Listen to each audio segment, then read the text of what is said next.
Hello दोस्तों, कैसे हैं आप लोग। ईश्वर से प्रार्थना है कि आप सभी लोग स्वस्थ हों, सुरक्षित हों एवं प्रसन्न हों। दोस्तों, किसी ने बड़े कमाल की बात कही है कि किसी प्रॉब्लम को सॉल्व करने में, उसका निवारण करने में हम जितना डिले करते हैं, हम जितना विलंब करते हैं, वो प्रॉब्लम उतनी ही बड़ी और हमारी उससे लड़ने की क्षमता उतनी ही क्षीण, उतनी ही कमज़ोर होती जाती है। दोस्तों, इसी से जुड़ी हुई एक छोटी सी कहानी आपके लिए लाया हूँ मैं। एक गांव में एक औरत खाना बना रही थी। उसने अपने किचन में मोमबत्ती जला रखी थी। अंधेरा सा ही था। उसे चावल बनाना था, इसलिए उसने अपने चूल्हे पे एक पतीला चढ़ाया और उसमें थोड़ा सा पानी डाल दिया। फिर उसे याद आया कि उसे दूसरे कमरे में कुछ काम था। वो उस किचन से बाहर आ गई और दूसरे कमरे में चली गई। उसी समय एक मेढक जो उस किचन के एक कोने में उछल कूद रहा था, उछलता कूदता हुआ गलती से उस पतीले में आ गिरा। यूँ तो उस मेढक की मंशा नहीं थी उस पतीले में गिरने की, लेकिन उसे उस पतीले का पानी स्वच्छ, साफ और शीतल लगा। वो उसी में कंफर्टेबल फील किया और वो उसी में पड़ा रहा। जब वो महिला फिर से किचन में आई तो उसे पानी गर्म करना था, इसलिए उसने उस चूल्हे को ऑन कर दिया। धीरे धीरे उस पतीले में पानी का टेम्परेचर बढ़ना शुरू हुआ। मेढक में ये प्रवृत्ति होती है कि वो अपने बॉडी के टेम्परेचर को बाहर के टेम्परेचर के हिसाब से एडजस्ट कर सके। धीरे धीरे उस मेढक ने अपने बॉडी के टेम्परेचर को एडजस्ट करना शुरू किया।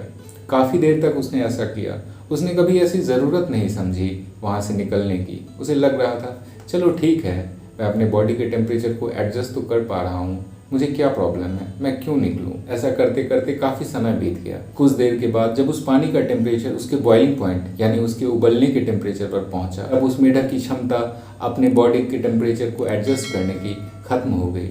अब उसमें ये क्षमता नहीं रही थी कि वो बाहर के टेम्परेचर के हिसाब से अपने बॉडी के टेम्परेचर को एडजस्ट कर सके, और फिर वो कंफर्टेबल नहीं रहा वहाँ पे।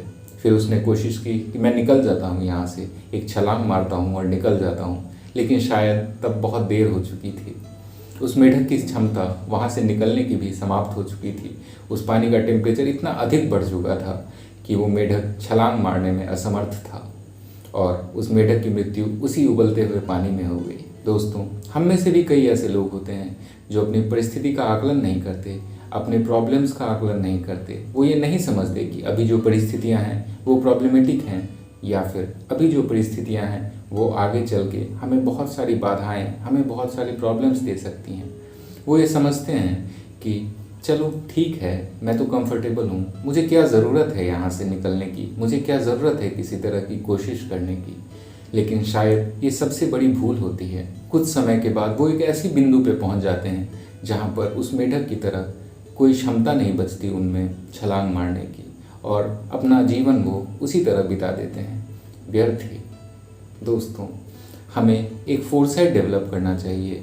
हमें एक पूर्वानुमान करना चाहिए अपनी परिस्थितियों का, अपने प्रॉब्लम्स का, और उनका उचित समय पे निवारण, या ऐसा कहें तो अतिशीघ्र निवारण करना चाहिए। दोस्तों, इसी उम्मीद के साथ कि हम सब फोरसाइट डेवलप करेंगे, अपने प्रॉब्लम्स का अवलोकन सही तरीके से करेंगे, पूर्वानुमान करेंगे अपनी बाधाओं का, अपनी तकलीफ़ों का, और उनका उचित समय पे निवारण करेंगे, उनको सॉल्व जल्द से जल्द करेंगे, और स्वस्थ रहेंगे, सुरक्षित रहेंगे, प्रसन्न रहेंगे और सदैव मुस्कुराते हुए रहेंगे।